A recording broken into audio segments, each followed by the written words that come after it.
and I'll start the recording right now. Alright, what's up guys? Wildcard ZooTay here. This video is going to go over my claw setup, since a lot of people ask me about claw, and they're wondering, like, how do I start learning claw? Should I learn claw? And questions like that. Let's just go over what I think about claw and what I think about thumbs. So, when I first started this game, I was a thumbs player, and as a thumbs player, I still did really well, in my opinion. I know leaderboards don't matter as much anymore, but in Season 1, when I played thumbs only, I climbed the squads leaderboard, and I got up to 8th place overall. So I was doing perfectly fine with claw. And I also played in quite a few of the pro tournaments, and I did decent in the pro tournaments as well. Man, I'm just trying to run away, so there's less gunshots. Okay, sorry about the gunshots. So I could play the pro. I played the pro leagues with thumbs only, and there wasn't too much of a problem either. There's a lot more involved in this game simply than being able to click your buttons fast. So yeah, so if you're a thumbs player, that's perfectly fine. But as a thumbs player that transitioned to claw, I will say claw is a lot more advantageous. Like, I'm able to do a lot more using both my thumbs and index fingers as opposed to just my two thumbs. So with that being said, I'll also point out I'm on an iPhone 8 Plus. I've seen iPad players use claw, and I've seen iPhone players use claw. I'm on an iPhone 8 Plus, and I'm a claw user also. Alright, so let's get into the whole claw, the idea behind claw. So the reason why claw is advantageous is with my left thumb, you see right here, I'm moving around. With my right thumb, I can aim, right? This is the very basics. As a thumbs player, you should be able to do this. But now with a claw setup, I can move around with my left thumb. I can aim with my right thumb. And say there's an enemy in the distance, like this target up here. I could scope in while moving with my left thumb, while aiming with my right thumb, and then with my right index finger, I could also scope in. So the advantage to this is sometimes I know some players, when they move with their left thumb and aim with their right thumb, when they want to scope in, either their right thumb has to stop aiming and hit the scope in button, or their left thumb has to stop movement and scope in. So if you have a third finger, which is your right index finger for now, you could do all this and scope in and move and aim all at the same time.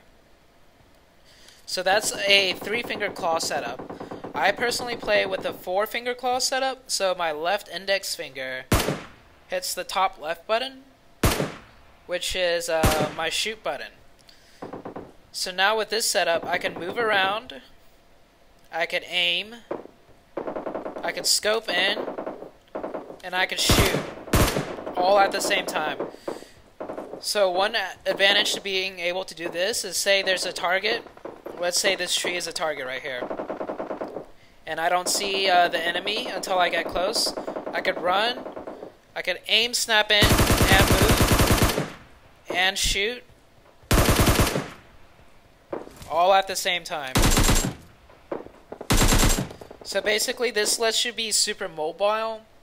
You don't have to stop, aim, and shoot. If you were just thumbs players, you wouldn't be able to run, aim, and shoot, and keep moving all at the same time. So with a 4-finger claw setup, you're able to do all of this simultaneously, which gives you a huge advantage in my opinion. So that's the very basics of claw. After that, this is more advanced claw techniques, but leaning, you see my lean functions up here, right? On the top right. They basically also function as my ADS button, the very top right aim down sight button. The reason why I put my lean buttons next to my aim down sight button is because of I pretty much use them the same way. So say I'm right here and I want to peek on the left side of this guy, okay?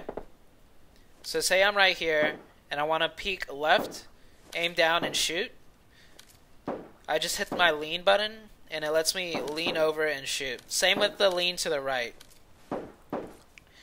The reason why I have my crouch button in the top right also is because I feel like in order of importance, the most important stuff you need to be able to do is your movement at all times, your aiming at all times. So your right thumb and your left thumb, you want to be able to use them as much as possible.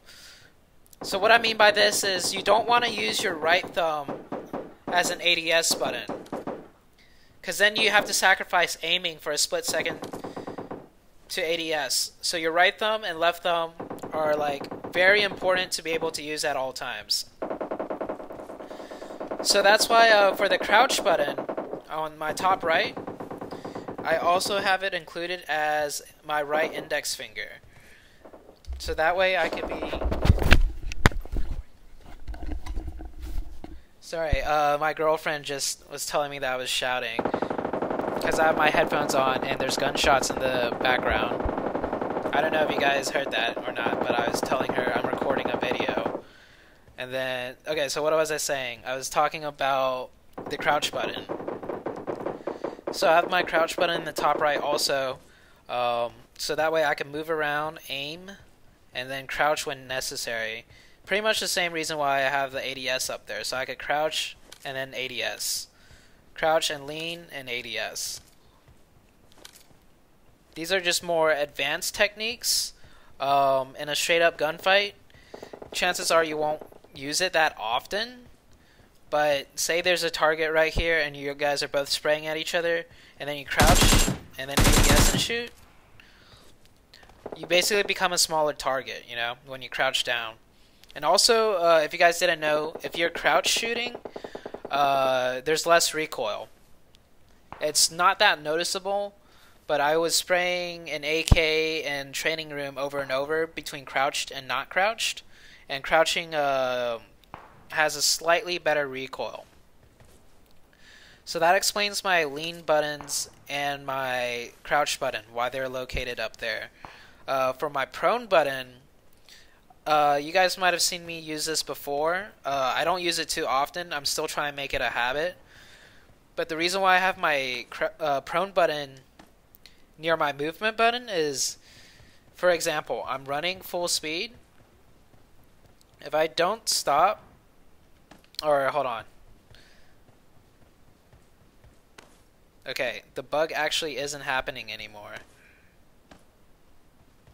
Alright, so one reason why I have the prone button next to my movement button is because I want to sacrifice my movement to be able to prone. Before, there was an issue where if you prone too fast, you just prone and get straight back up. So the reason why I have it set here is because either way, if you're going to prone, you're going to have to stop moving, see? So the idea behind sacrificing your prone button and movement button in the same for your right or left thumb in my case is because even if you have the prone button elsewhere and you're moving and then you hit the prone button with your right index finger or your right thumb, you still stop moving. So that's why I have it here. And one thing with the proning is, say there's a target right here and he's behind a wall and you're also behind a wall, and then you guys both pop out to shoot at each other. If you're able to pop out, prone and shoot like that, your hitbox becomes really small. Because most of the times when you guys run out and shoot at each other, you're shooting at each other's bodies or heads. So you can imagine if you guys both come out of cover and start shooting at each other, and then all of a sudden you prone. So that's just like another advantage you could have. Anyways, I think that's about it. I covered everything. That is my first tutorial video. Sorry if I'm missing out on some stuff. You guys could comment down below in the YouTube sections, and maybe I'll get around to answering you guys. I don't check my YouTube too often because I never YouTubed. But yeah, that concludes the tutorial. Send me any questions you have, and follow my Twitch, my Twitter, and my Discord. I'll include all those links in the description. I'll see you guys next time.